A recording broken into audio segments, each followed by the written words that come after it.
Today I have a new deck profile for yellow Frieza Dende or Trader Dende, whatever you want to call him. For you guys that don't know, on this front side, he has a permanent where he can attack, and then his activate main, you burst 2, switch him to rest mode, and then search 2 Dragon Balls from your life or deck, and then add them to your hand, and then once you got 7 Dragon Balls in your drop, you can choose a Namekian from your drop, add him to your hand, and flip him over, and then he turns into Piccolo, and then like every Wish Leader, he has his activate main to either draw 1, activate a yellow desire that has energy cost less than or equal to your current energy, and then he has his remove 7 Dragon Ball skill, which you're not going to be running because you don't run enough Namekians to make it useful. Plus side, he can attack on this side, which is good to apply more pressure, unlike there's some Shenron leaders that can't attack at all. Like this one a lot because obviously he bursts 2 and searches 2, so you can potentially, if you got super lucky, you could hit 4 Dragon Balls just off that effect, which realistically won't happen, but it's just good to know. Counters, 1 Nimbus, and I run 4 Time Magic. Nimbus, because in case you're running against super aggro, it's just good to have an extra negate also to have the 5th one. Then if you need more, you can side more and then your sideboard Time Magic. It's sparking, so you can activate it for free if you tap out. And then being able to just stop cards ignoring barrier and switch them to rest mode, it's really strong. And then I run 1 counterplay. I run Crusher Ball. Don't have Muay Thai Toe, or else I'd play him instead, but Crusher Ball is also good because you don't have to worry about minus Killy making your counterplays ineffective.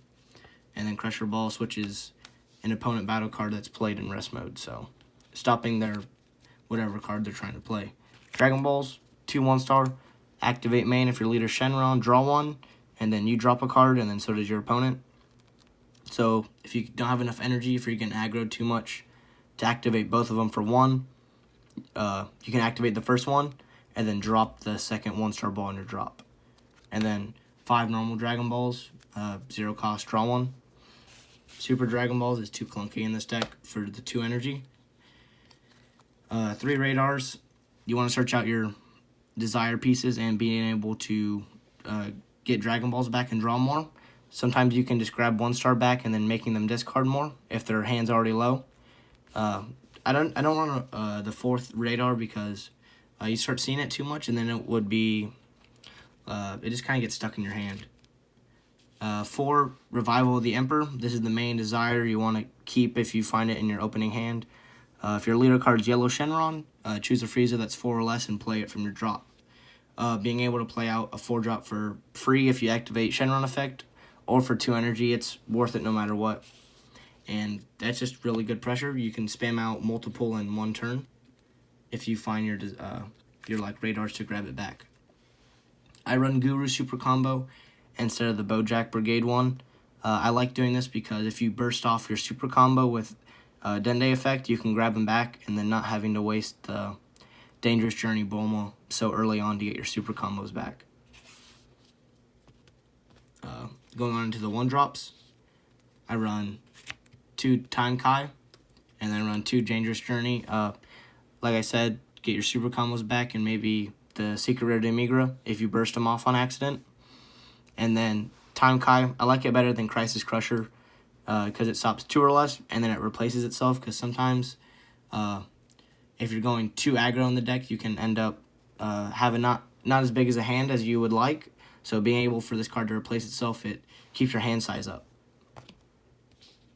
Moving on to the yellow 1-drop / Dragon Ball Searchers, run 2 Tagoma. You really want to see your desire card, so I run 2. If you're feeling lucky, maybe drop him to 1 or 0, and then add like other attacking cards or maybe Searchers or even Crisis Crusher. But I really make it an effort to keep all the Revival of Emperors back into your hand. Frieza Revenge in Motion. Activate main, place him in the drop, draw 1, and then choose a Frieza that's 4 or less from your deck and place it in the drop. So this is really good early game. Also works for just the yellow battle cards to play out when you play out Occupation, and the Occupation kills all your yellow battle cards, so this helps for that effect. And getting your Friezas in the drop, which is how you have to play them. I run 2 and 2 of the Sorbet and Tagoma. Dagoma can be played out for free if there's Sorbet on field or Frieza. So there's 5 targets for him to be able to be played off for free.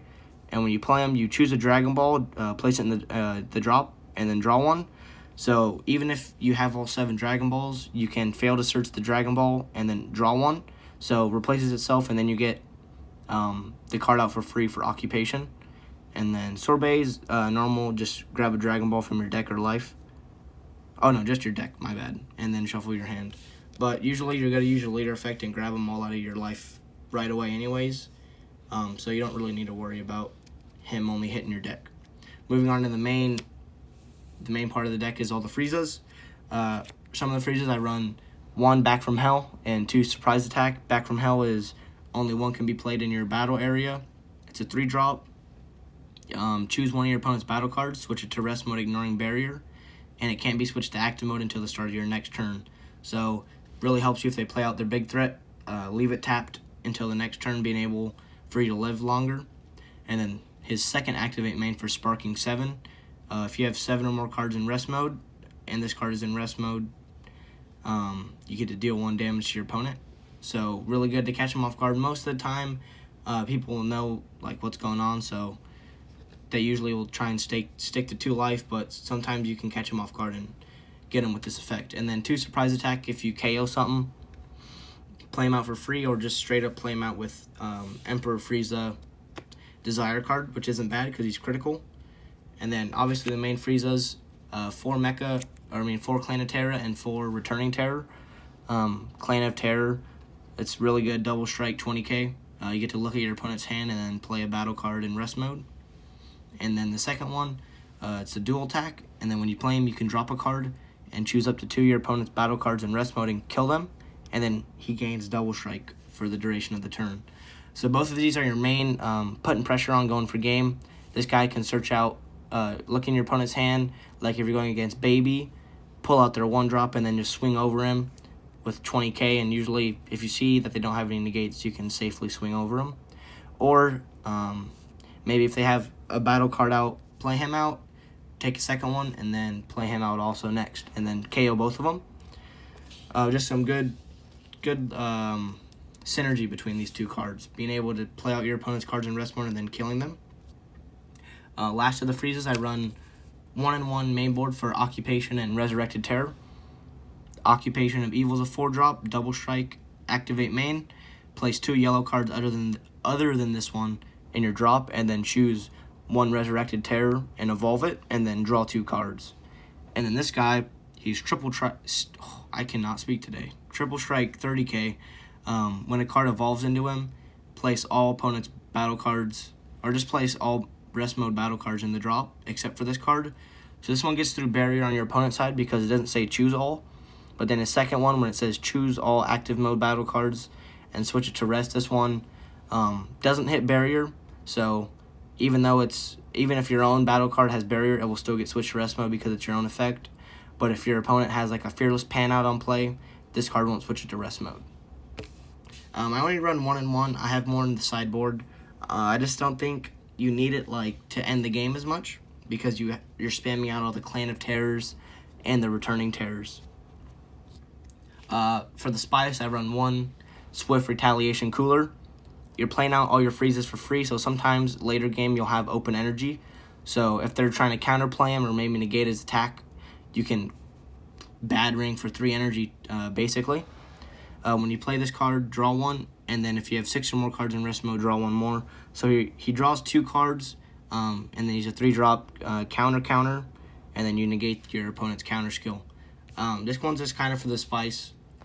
If you don't like him, obviously take him out, but I just like having the one 3-drop bad ring because sometimes a situation pops up where you can actually use him. And then finally, I run what should be the secret rare. I don't have him with me right now, or else that's what he would be. So right now, I just have Fu Shattered and Mystery as a replacement. But obviously, you want to run the secret rare Demigra because he's really what you close out games with, other than all your Frieza cards. I don't really have much of a sideboard. It's just basic stuff you would add in the sideboard, like more Nimbus, TN, just stuff like that. Main one you want to have in the sideboard, though, Frieza biding his time. If you really want, you can mainboard this. I have it sideboard in case you go up against Lord Slug. You can tap their wings cards and then swing over them. Just really good. And stuff like Striving to be the best, but not many people play them anymore. And then, yeah, that's just about it. For sideboard, I run Kami, Mercenary Towel, just classic Wish Leader stuff you'd see. But yeah, guys, hope you enjoyed the deck. If you do, leave a like, give me some feedback, and then I'll be back for another deck profile. Later.